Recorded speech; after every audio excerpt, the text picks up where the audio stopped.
Watching this feral cat is so soothing, entertaining really. I'm sharing this with you via telephoto lens. You do have a choice. You can turn me off and just watch the cat, or watch the cat as I ramble, or neither watch or listen. I had that dream again last night, that dream of being lost. I know why I keep having that dream, and thanks to a psychologist friend of mine while I was in the Navy, I do understand it.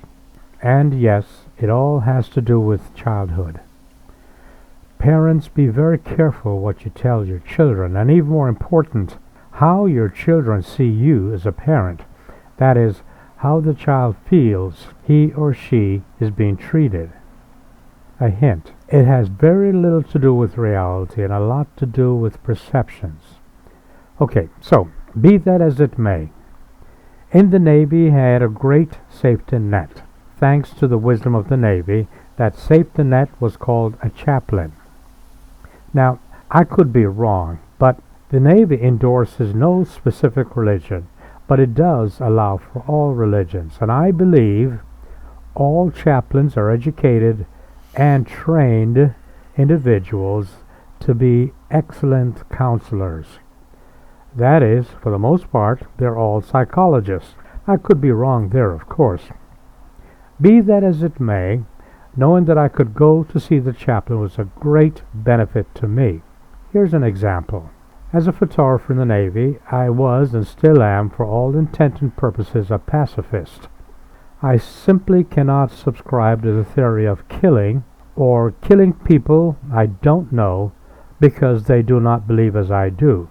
I especially do not subscribe to the idea of war for profit, no matter how someone try to convince me that it's good for the economy. I find it to be indecent.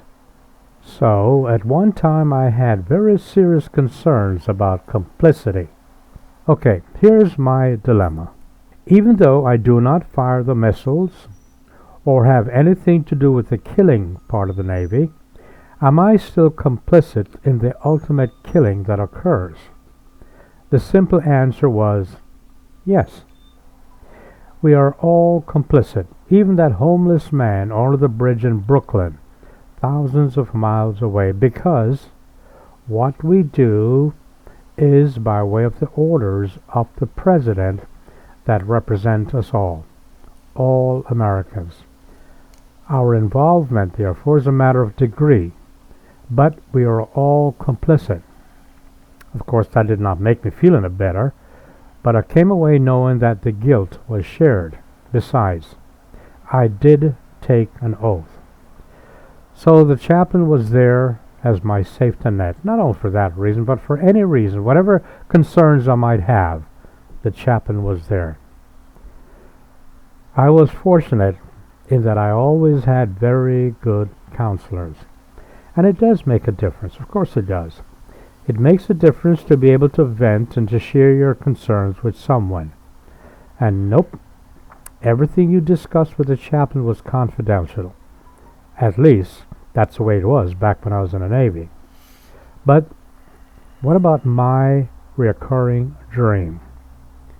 It was a dream of being lost and not having anyone to help. The dream of being lost is my recurring dream. I am sure that you have yours. This dream, of course, no longer bothers me. I understand it. So you may ask, if you understand the dream, why do you keep having it? I don't know. But then the mind is a strange country, one that is a shadow between time and space, as Rod Serling would say. The important thing is that such dreams are no longer bothersome.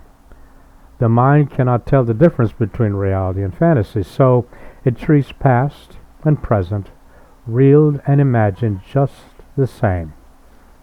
After all, here's a fact. I never lived alone until I came to this address. I was already in my 70s. I've always lived with someone. That is a factor. I also have problems with trusting people. I mean, I do like people, but I find that for many, their behavior and sincerity are suspect. That is really not a problem to me because I've learned to work with it, to live with it. I try to be as independent as I can without having to trust or depend on anyone. That, my friend, is more difficult than you can imagine. So, now that I've exposed myself to you, you have a choice. Believe me or not. And if you do, is there anything you can learn from my experiences? If there is, what can you do about it? After all, in the end, you must think for yourself. As for this feral cat, I just leave him alone, and I leave him and his friends alone.